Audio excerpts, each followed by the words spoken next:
तो एक नया मिड रेंज फोन लें या एक सेकंड हैंड फ्लैगशिप लें?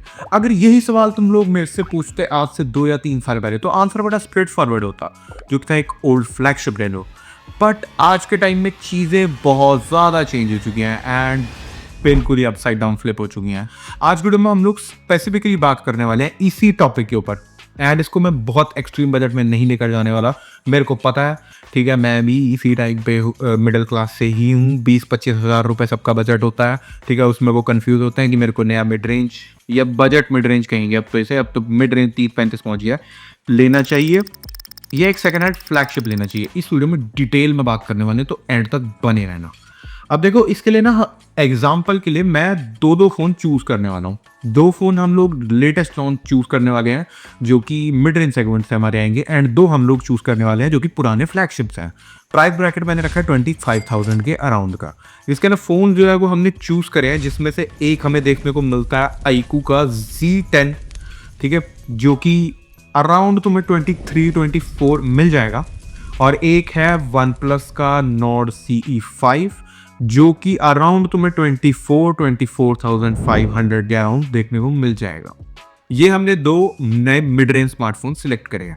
और फिर सेकेंड हैंड में हम लोगों ने सिलेक्ट करा है एक सैमसंग का Galaxy S22 स्नैपड्रैगन 8 Gen 1 वाला, और एक हमने चूज करा है iPhone 13 रिफर्बिश्ड है। ये सेकेंड हैंड फोन है, ठीक है। कैशिफाई का रेट है क्योंकि ऑल ओवर इंडिया एवरेज यही रहता है।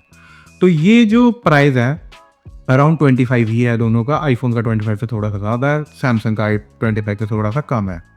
इसके अंदर अब हम लोग कंपैरिजन करने वाले हैं, पर इसके अंदर ना एक चीज़ को छोड़ के बाकी सारी चीज़ों में मिड रेंज जीत जाते हैं। अब वो चीज़ क्या है? देखो, सबसे पहले हम लोग बात करते हैं बैटरी की। जो पुराना फ़ोन हो गया, जैसे हमारे ओल्ड फ्लैगशिप हो गए सैमसंग के या पुराने आईफोन हो गए, जैसे मेरे पास S22 मैंने पर्सनली खुद यूज़ करा है। आज से 1 साल पहले मैंने उस फ़ोन को ड्रॉप कर दिया था क्योंकि उसकी बैटरी अच्छी नहीं थी। उसके अंदर क्या रहता है, बैटरी बहुत जल्दी खत्म हो जाती है। आजकल जो टेक आया है सिलिकॉन कार्बन वाला, वो बहुत ज़्यादा बैटरी पतले फॉर्म फैक्टर में छोटे फ़ोन में लाइट वेट करके दे पा रहे हैं। बट पुराने फ्लैगशिप्स के टाइम पर ये नहीं था, तो उनके अंदर S22 के अंदर 3700 mAh की बैटरी है। जो नए ये वन प्लस के और आईकू के फ़ोन थे 7100 mAh 6500 mAh ऐसे बैटरी। तो डे एंड नाइट का डिफरेंस आएगा। वो फ़ोन तुम्हारा मुश्किल से 3.5 घंटे का SOT देता है एंड जो आईफोन भी है वो भी तुम्हारा मुश्किल से 3 घंटे का SOT देता है। मेरे पर्सनली अभी एक फ्रेंड पे iPhone 14 है। मैंने ये वीडियो बनाने से पहले उससे अच्छी तरह पूछा है उसके एक्सपीरियंस के बारे में, तो SOT बिल्कुल खराब है और ऑलमोस्ट तुम्हें ट्रिपल बैटरी लाइफ मिलने वाली है। ये जो नए मिड रेंज है, यहीं पर पहला फैक्टर हो जाता है एक पीस ऑफ माइंड का, कि तुम कहीं बाहर गए हो, तुम्हें पावर बैंक्स नहीं उठाने, तुम्हें इधर उधर भटकना नहीं, चार्जर ढूंढते हुए, केबल ढूंढते हुए, तुम्हारा फोन चार्जर है वो अच्छी तरह चलेगा। अब सेकंड चीज पर आते हैं परफॉर्मेंस। अब तुम बोलोगे कि यार उन फोन के ना प्रोसेसर बहुत तगड़ा था, बट यहाँ पे एक कैच है। दोनों ही एग्जांपल हम लोग लेते हैं iPhone 13 एंड S22। चाहे तुम iPhone 14 भी ले लो, उसकी वैल्यू और ज़्यादा है, ठीक है, 30-35 हज़ार के आसपास है।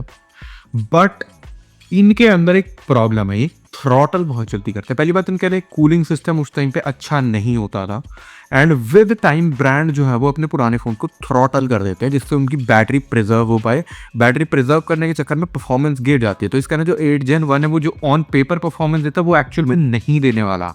आईकू का 7S Gen 3 तुम्हें बेटर देगा क्योंकि S22 बहुत ज़्यादा हीट होता है एंड ये सिर्फ इस फ़ोन के रिलेटेड नहीं है, जितने पुराने फ्लैगशिप्स हैं सबके साथ ये होगा अगर तुम इस प्राइस ब्रैकेट में चाहोगे। iPhone 13-14 वो तो टोस्टर है, उनके ऊपर चाहे तो ब्रेड गर्म कर लो, इतने गर्म होते हैं वो। और जब वो गर्म होए वो अपनी परफॉर्मेंस को थ्रॉटल करके इतना नीचे ले आएंगे कि तुम्हें डिस्प्ले 60 हर्ट्ज से भी कम की फील होने लगेगी, ब्राइटनेस बिल्कुल ही धूप में गिर जाएगी। तो वो बिल्कुल भी वर्थ इट नहीं है। ये phone much better sustained performance तुम्हें देंगे। पीक वो बेटर दे सकते हैं कि हाँ तुम एसी के आगे करके खेल रहे हो, बट उसमें 2 घंटे के अंदर फोन स्विच ऑफ हो जाए तो क्या फायदा। तो परफॉर्मेंस का पॉइंट भी मैं मिड रेंजर्स को ही दूंगा। अब एक चीज है जिसका ना ओल्ड फ्लैगशिप हमेशा जीत जाएगा, वो है कैमरास। अब कैमरास के अंदर क्या रहता है कि ओल्ड फ्लैगशिप के अंदर उस टाइम का फ्लैगशिप ग्रेड का सेंसर लगा होता है एंड न्यू मिड रेंज के अंदर मिड रेंज सेंसर होता है। तो वहां पे नो डाउट ओल्ड फ्लैगशिप जीतेगा। उसकी थर्ड पार्टी एप्स की ऑप्टिमाइजेशन भी ज़्यादा अच्छी होगी, स्नैपचैट और व्हाट्सएप वगैरह के साथ। तो वहां पर यूनानिमसली ओल्ड फ्लैगशिप जीतता है। एक कैमरा ऐसा डिपार्टमेंट है। डिस्प्ले की बात करें, जो नए मिड रेंजर्स हैं उनमें बेटर ही डिस्प्ले मिल रही है पुराने फ्लैगशिप से, ठीक है। वो टाइम गया जब पुराने फ्लैगशिप की डिस्प्ले बहुत अच्छी होती थी, अब जो है वो नई डिस्प्ले मिल रही है। अब बात करें ओवरऑल एक्सपीरियंस की, अब वन प्लस और आईक्यू, वीवो, ये सारे जो ब्रांड्स हैं इन्होंने अपना सॉफ्टवेयर एक्सपीरियंस नेक्स्ट लेवल कर दिया। अगर तुम्हें बिल्कुल प्रीमियम एक्सपीरियंस चाहिए तो तुम वन प्लस की तरफ जाओ, नॉट C5 की तरफ जाओ। बहुत मक्खन ऑक्सीजन और 16 का एक्सपीरियंस मिलेगा, एकदम परफेक्ट एक्सपीरियंस है, बहुत अच्छे से यूज़ कर सकते हो। एंड तुम्हें पुराने सैमसंग और iOS 26 चाहे तो फ्लैगशिप पे चला लो, उससे बेटर ऑक्सीजन और 16 एक्सपीरियंस दे देगा। सॉफ्टवेयर एक्सपीरियंस में iQOO भी अब आगे आ चुका है, उसने ओरिजिन OS 6 निकाल दिया है, बहुत अच्छा है। जो मिड रेंज है उनका सॉफ्टवेयर एक्सपीरियंस तुम्हें कहीं पर भी थोड़ी सी भी दिक्कत नहीं फेस करने को मिलेगी, ठीक है। तो यहाँ पर भी जो है वो मिड रेंजर लेकर जाते हैं पॉइंट, क्योंकि मिड रेंजर्स के अंदर सॉफ्टवेयर अपडेट्स आने वाले हैं। पुराने फ़ोन्स के अंदर अपडेट्स आने ऑलमोस्ट बंद हो चुके हैं, आईफोन्स के अंदर आ जाते हैं, वो एक्सेप्शनल केस है। उनकी बैटरी और थ्रॉटलिंग खत्म हो चुकी है, एप्पल खुद डिग्रेड करता रहता है, एप्पल पे इस चीज़ को लेकर केस भी हुआ था। तो ये तुम देखोगे तो हर चीज़ में मिड रेंजर ही बेटर है, पर चीज़ें थोड़ी बदल जाती हैं अगर तुम 50,000 के बजट पे जाते हो। 50,000 पे तुम्हें क्या मिलता है, अगर हम एक ब्रांड को ही चूज़ करने हैं, जैसे वन प्लस को चूज़ करना है, वन प्लस के अंदर तुम्हें देखने को मिल जाएगा, एक तरफ तुम्हें मिल जाएगा वन प्लस का 15R 47 के अराउंड का, एक तरफ तुम्हें मिल जाएगा वन प्लस 13 50 के अराउंड का।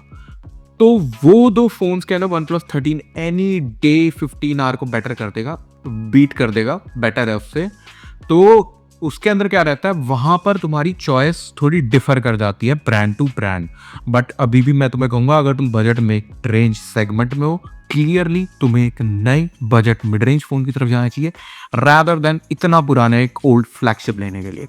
अगर तुम्हारा बजट 50-60 हज़ार है तो तुम एक पुराना फ्लैगशिप कंसिडर कर सकते हो, तब तुम बच जाओगे। तो यही एकदम क्लियर कट ओपिनियन है कि तुम्हें जो है, मैं एक बार समरी दे देता हूँ। अगर तुम लोगों को बैटरी चाहिए, यूज़र एक्सपीरियंस चाहिए, अपडेट्स चाहिए, सस्टेन्ड परफॉर्मेंस चाहिए, धूप में जाती ब्राइटनेस कम ना हो और एकदम तगड़ी चार्जिंग भी मिल जाए, बार बार चार्जर ढूंढते हुए ना घूमना हो, तो एक बजट मिड रेंज लो। अगर तुम्हें एक फ्लैगशिप लेना है पुराना, तो बस तुम्हें क्या चीज़ बेटर मिलेगी, एक कैमरा बेटर देखने को मिलेगा, तुम्हें वर्स्ट सस्टेन परफॉर्मेंस मिलेगी क्योंकि वो बहुत जल्दी थ्रॉटल होएगा, बहुत जल्दी गर्म होएगा, तुम्हें सॉफ्टवेयर अपडेट्स नहीं देखने को मिलेंगे, तुम्हें चार्जिंग स्पीड बहुत स्लो मिलेगी, तुम्हें बैटरी लाइफ एकदम ख़त्म मिलेगी। तो अगर तुम्हारा स्पेसिफिक बस एक कैमरा का काम है कि भाई तुमने सेकंड हैंड फ़ोन लेना है, बस शूट करने के लिए लेना है, तुम यूट्यूबर या रीलर हो, तो ये सेकंड हैंड आईफोन या सैमसंग उठा लो या वन प्लस वगैरह उठा लो, कोई जो पहले हैसलब्लैड वाले आते थे वो उठा लो।